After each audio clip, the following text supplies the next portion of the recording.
My name's Angelo, and welcome to We Want Picks. This is the only channel dedicated to UFC fight picks and DraftKings lineups run by MMA insiders and professional fighters. Every week, I join Dan Kramer and Nick Newell, two longtime professional fighters that have fought at the highest levels on the planet, as well as Jacob Lyons, a skinny kid from Indiana. So join us every single week for our full fight card breakdowns, our individual fight card breakdowns, our betting guide, and our DraftKings lineups. Next up at UFC Vegas 27, we have the return of Yancy Medeiros versus another Damir, this time Damir Hadzovic. This is a very interesting fight. I actually, I say that quite a bit. This one is interesting because Yancy Medeiros was like a rising star with awesome striking, solid jiu-jitsu, was great everywhere, and then just sort of hit a skid, never looked the same. I think he left his gym, but he's back to his roots. He's training, back in Hawaii with Max Holloway and all of them. Jacob, I know you will always pick a Hawaiian. I like Yancy Medeiros in this fight. I like the matchup for him. I think he's one of the better underdogs to pick here. But I'll let you go first, Jacob, because you just love Hawaiians so much. This was going to be my lock of the week. And with DraftKings, it makes sense. But with the odds, he is a slight underdog, but I just can't do that for lock of the week. But like you said, I love my Hawaiians. And, man, is he just like the prototypical Hawaiian. He is tough, man. And he mentioned his skid. He kind of ran into a little bit of a buzzsaw with, Donald Cerrone back when Donald was still Donald. And then Gregor Gillespie, which we saw what he does. And then we saw Lando Venata. We just saw him fight, which is just, those are three fantastic fighters to lose to. So you can't really, discredit him quite as much for that. He's 15-7, but I think he's a much better fighter than a 15-7 fighter. He's got good judo. He was in a wild fight against Charles Oliveira and actually had Charles really, really hurt in that fight. He's got great power. He gets a little bit sloppy, but that's kind of like just the way he fights is just take one to give one, and he'll hang in the pocket and fight. And I think this fight, like you said, I think it works out very well for him because Damir also will brawl. And I think that's going to favor Yancy. And I think, first of all, I'll take the more and more on this because I think they're both tough guys and they'll both brawl. Damir, with his last fight, was very weird because he got taken down and submitted almost like he was like uninterested or like almost like he didn't even know what he was doing. At the speed at which he was taken down and his back was taken, and he was choked out and the fight was over. And you're like, what the hell happened there? So yeah, it is funny. Yancy too. He's got the old school Reebok on. Shorts on there, but yeah, I like Yancy in this fight. He made it in my lineup, and I just like his toughness, and I think he in a brawl. I'll take him in a brawl over most people. So I have him in my lineup. I like him to win, and I like them more and more on the Monkey Knife fight. I agree with all that, and it's funny because if you look into their records a little bit, Yancy Medeiros has fought some of the best of the best. Like he's had a really rough road. Like he's had very few easy fights. And he did pretty well for the most part. If you look at Damir's record, it's not that. And even the people he beat are no longer in the UFC. So the two people he beat in the UFC aren't even in the UFC anymore, where Yancy Medeiros has fought some of the best people in the UFC, period. So I think the style matchup is solid. Yancy is good in his feet, good on the ground, not great wrestling. Damir marches forward. He's busy with his punches, but I feel like it's just to get you against the cage, to get you to the ground. His grappling's not fantastic.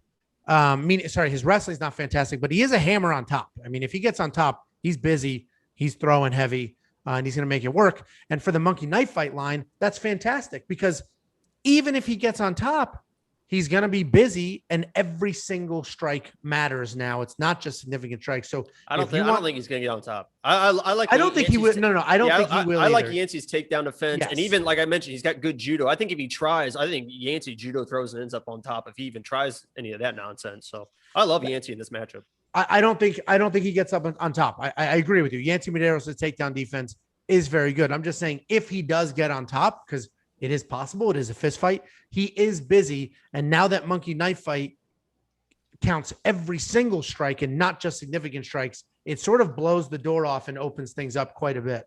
So I am going to hit the more and more on the Monkey Knife fight line. And if you want to play this line, as you should, because you can triple your money, Go to playmkf.com/WeWantPicks. Use promo code WWP. They will instantly match your deposit. So throw in $20. Put that $20 on the over, or the more. You'll triple it to win 60, and everybody's happy. Daniel, what are your thoughts here? And are you excited for the return of Yancy Medeiros? Yeah, I am pumped for this fight. On this fight, I've switched my mind back and forth, I don't know, 15 times as to who I think is going to win. I was breaking down tape on both of them. They're both coming off a few losses, right? So they're going to be motivated to stay in the UFC. They're both tough as hell. They got chins. So I think we're going to see an exciting back and forth stand-up fight where both guys hit each other a lot. So I think this is going to be a good play for DraftKings on either side.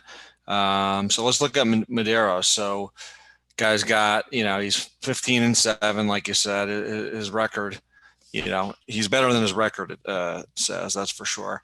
He's got 8 knockouts, 4 submissions.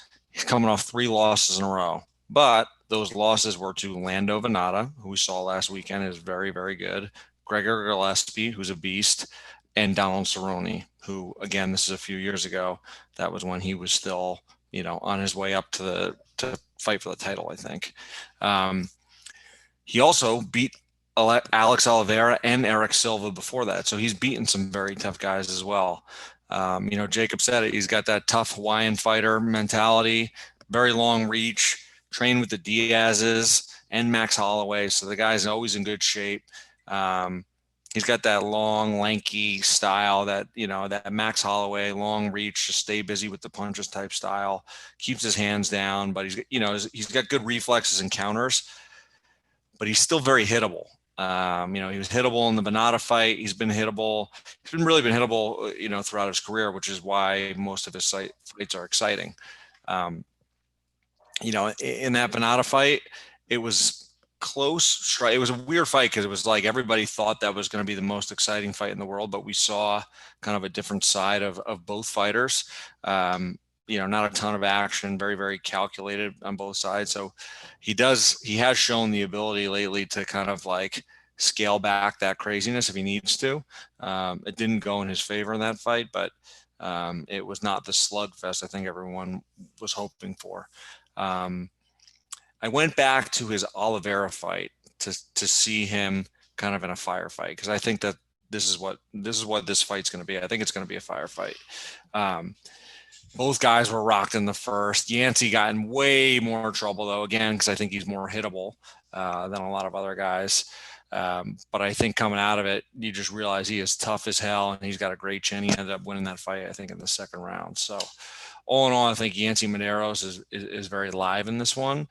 But then we look at Damir Hadzovic. So he also lost his last 2 fights. Jacob, you talked about it against Moicano. He got taken down and submitted in like a minute. Moicano is an absolute beast, though. He gets that body lock and he subs people. Like, he is a very, very high level jiu-jitsu guy. But then we look at the fight before that against another tough guy, Giagos, who, again, we saw last weekend, looked really, really good. And Yancy was great in the striking exchanges, but the wrestling is what got to him. He got taken down, got his back taken in the first round. He was, he got up and was throwing heat, but Giagos was actually outstriking him a little bit too. But I think it was just one of those fights where the back and forth wrestling, the striking exchanges kind of get the best of you. So he lost that fight as well, but definitely showed again. He's got an awesome chin and very tough. So all in all, both of these guys are very, very good strikers, very tough, good chins. I think that's going to equal an exciting fight, a ton of DraftKings points. So you could really go both ways. Like, if you're doing multi-entry stuff, I'd probably have a little exposure to both of these guys. So when I kind of break down who's got the edge where, I think the power edge in striking goes to Hadzovic a little bit, but I think the cardio and submission edge go to Medeiros. Slight wrestling edge to Hadzovic as well, I guess, but I don't think either of them are really going to wrestle all that much. And if Hadzovic does wrestle, that could get him subbed. So all in all, I think this could be fight of the night. I see Hadzovic winning early and Medeiros probably getting in trouble because he's so hittable. But if he survives, I think he's going to take over later with cardio, volume shots, maybe even get a sub. So I'm going a slight edge to Medeiros on this, just with the cardio and the sub edge, but I think it's going to be a close war. And I do have Medeiros in my lineup too, because actually I had on my notes here, whoever's cheaper in DraftKings, that's who I'm taking. And Medeiros at $7,800, I think is a great value. Yeah, I love him at that price. He's also in my lineup, and I agree. This will be a really fun fight. It should be fireworks, and I imagine it goes a long time. I'm very confident in this more and more. This is one of the more confident monkey knife fight plays I've seen. So as soon as these are live, I'm playing that one.